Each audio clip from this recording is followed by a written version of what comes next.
ಯಾರೇ ಆಗಲಿ ತಮ್ಮ ಜೀವನವನ್ನು ಮತ್ತೊಬ್ಬರಿಗೆ ಹೋಲಿಸಿಕೊಳ್ಳಬಾರದು. ಪ್ರತಿಯೊಬ್ಬರಿಗೂ ಒಂದೊಂದು ಪ್ರತಿಭೆ ಇರುತ್ತದೆ, ಅವರದ್ದೇ ಜೀವನ ಇರುತ್ತದೆ. ದೇವರು ಕೊಟ್ಟಿದ್ದನ್ನು ಸ್ವೀಕರಿಸಿ ಕಷ್ಟಗಳನ್ನು ಚಾಲೆಂಜ್ ಆಗಿ ಎದುರಿಸಿ ಬದುಕಬೇಕು. ಜೀವನ ಸಾಕು ಎಂದುಕೊಳ್ಳುವವರಿಗೆ ಈ ಕಾಗೆಯ ಕತೆ ಸ್ಫೂರ್ತಿ ಎನಿಸಬಹುದು. ಒಮ್ಮೆ ಕೇಳಿ. ಜೀವನದಲ್ಲಿ ಕಷ್ಟ ಸುಖ ಸಹಜ, ಆದರೆ ಕೆಲವರು ಕಷ್ಟವನ್ನು ಚಾಲೆಂಜ್ ಆಗಿ ಸ್ವೀಕರಿಸಿದರೆ ಇನ್ನು ಕೆಲವರು ಅದನ್ನು ಆಕಾಶವೇ ಕಳಚಿ ತಲೆ ಮೇಲೆ ಬಿದ್ದಂತೆ ಹಾಡುತ್ತಾರೆ. ಇನ್ನು ಕೆಲವರು ನನ್ನ ಬದುಕು ಏಕೆ ಹೀಗಿದೆ, ಬೇರೆಯವರು ಎಷ್ಟು ಸಂತೋಷದಿಂದ ಬದುಕುತ್ತಿದ್ದಾರೆ ಎಂದು ತಮ್ಮ ಜೀವನವನ್ನು ಮತ್ತೊಬ್ಬರಿಗೆ ಹೋಲಿಸಿಕೊಂಡು ಬೇಸರಗೊಳ್ಳುತ್ತಾರೆ. ಆದರೆ ಯಾರೂ ಕೂಡ ತಮ್ಮ ಬಗ್ಗೆ ತಾವೇ ಹೋಲಿಸಿಕೊಳ್ಳುವುದು ಸರಿಯಲ್ಲ.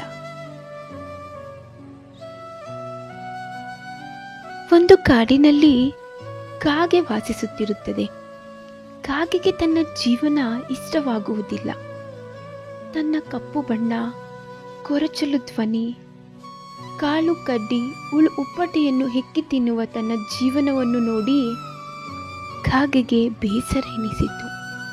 ಹೀಗೆ ಯೋಚಿಸುವಾಗ ಕಾಗೆಗೆ ಮತ್ತೊಂದು ದನಿ ಕೇಳಿತು. ಆ ದನಿ ಅದಕ್ಕೆ ಬಹಳ ಇಷ್ಟವಾಯಿತು.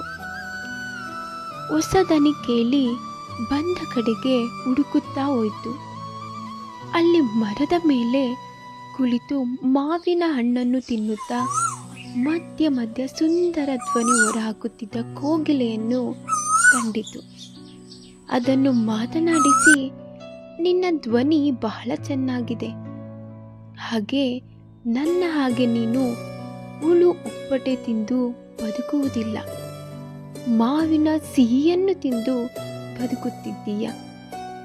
ನಿಮ್ಮ ಧ್ವನಿಗೆ ಸಾಕಷ್ಟು ಅಭಿಮಾನಿಗಳಿದ್ದಾರೆ ಎಂದು ಹೊಗಳತೊಡಗಿತು.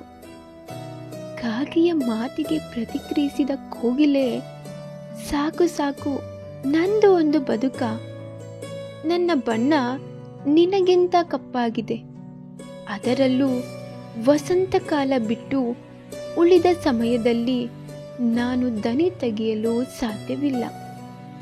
ಕೊನೆಗೆ ನನ್ನ ಮಕ್ಕಳನ್ನು ಕೂಡ ನಾನು ಸಾಕಲು ಸಾಧ್ಯವಾಗುತ್ತಿಲ್ಲ. ನಿನ್ನ ಗೂಡಿನಲ್ಲಿ ನಾನು ಮೊಟ್ಟೆ ಇಡುತ್ತೇನೆ. ನನಗೆ ಹೋಲಿಸಿದರೆ ಆ ಗಿಳಿಯ ಜೀವನವೇ ಉತ್ತಮ ಎನ್ನುತ್ತದೆ.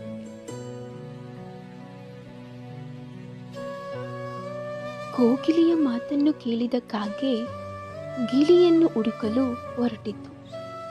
ಸೀಬೆ ಹಣ್ಣಿನ ಮರದ ಮೇಲೆ ಕುಳಿತು ಸೀಬೆ ಹಣ್ಣು ತಿನ್ನುತ್ತಿದ್ದನ್ನು ನೋಡಿ ಕಾಗೆ ಅದನ್ನು ಮಾತನಾಡಿಸಿತು.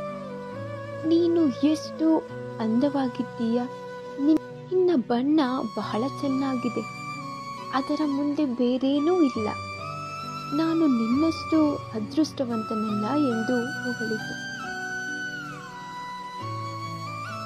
ಇದಕ್ಕೆ ಪ್ರತಿಕ್ರಿಯಿಸಿದ ಗಿಳಿ, ಇರು ಸಾಕು, ನನ್ನದು ಒಂದು ಬದುಕ, ಯಾವುದಾದರೂ ಬೇಟೆಗಾರನಿಗೆ ದೊರೆತರೆ ಸಾಕು, ನನ್ನನ್ನು ಹಿಡಿದುಕೊಂಡು ಹೋಗಿ ಸಂತೆಯಲ್ಲಿ ಮಾರುತ್ತಾನೆ.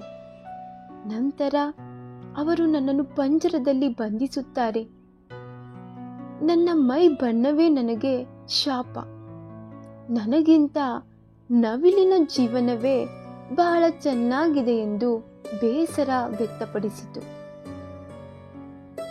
ಗಿಳಿಯ ಮಾತನ್ನು ಕೇಳಿದ ಕಾಗೆ ನವಿಲನ್ನು ಹುಡುಕಲು ಹೊರಟಿತು. ಅದೇ ಸಮಯಕ್ಕೆ ಸರಿಯಾಗಿ ತುಂತುರು ಮಳೆ ಬೀಳುತ್ತಿತ್ತು. ನವಿಲು ನರ್ತಿಸುತ್ತಿದ್ದ ದೃಶ್ಯ ಕಂಡು ನವಿಲಿನ ಬಣ್ಣ, ಕುಣಿತ, ಗರಿಗಳನ್ನು ಕಂಡ ಕಾಗೆ ಅಸೂಯೆ ಪಟ್ಟಿತು. ಆಹಾ, ಜೀವನ ಎಂದರೆ ನಿನ್ನದೇ, ನಿಮ್ಮ ನೃತ್ಯ ಮತ್ತು ಸೌಂದರ್ಯ ಸಾಮಾನ್ಯವಲ್ಲ, ನಿನ್ನ ಮುಂದೆ ನನ್ನ ಬದುಕಿಗೆ ಬೆಲೆಯೇ ಇಲ್ಲ, ನಾನು ಬದುಕಿದರೆ ನಿನ್ನಂತೆ ಬಾಳಬೇಕು ಎಂದು ಹೇಳಿತು. ಈ ಮಾತಿಗೆ ನಕ್ಕ ನವಿಲು, ನನ್ನದು ಒಂದು ಬದುಕ.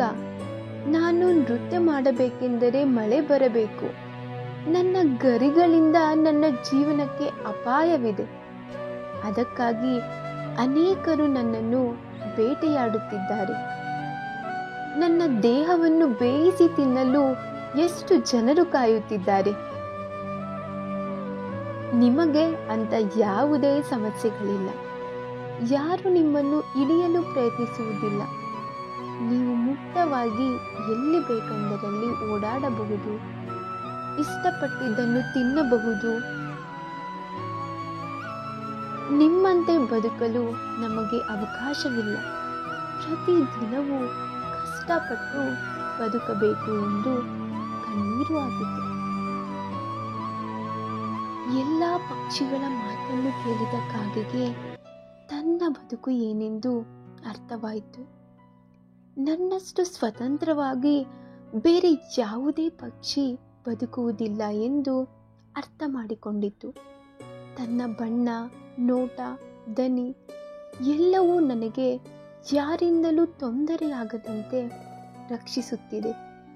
ಎಲ್ಲರಿಗೂ ಹೋಲಿಸಿದರೆ ನನ್ನ ಜೀವನ ಬಹಳ ಚೆನ್ನಾಗಿದೆ ಎಂದು ಸಂತೃಪ್ತಿಯಿಂದ ತನ್ನ ಗೂಡಿಗೆ ಹಾರಿ ಹೋಯಿತು. ಅಂದಿನಿಂದ ಕಾಗೆ ತನ್ನ ಜೀವನದ ಬಗ್ಗೆ ಎಂದಿಗೂ ವ್ಯಥೆ ಪಡಲಿಲ್ಲ. ಇದು ಕಾಗೆಗೆ ಮಾತ್ರವಲ್ಲ, ಮನುಷ್ಯರಾದ ನಮಗೂ ಅನ್ವಯಿಸುತ್ತದೆ.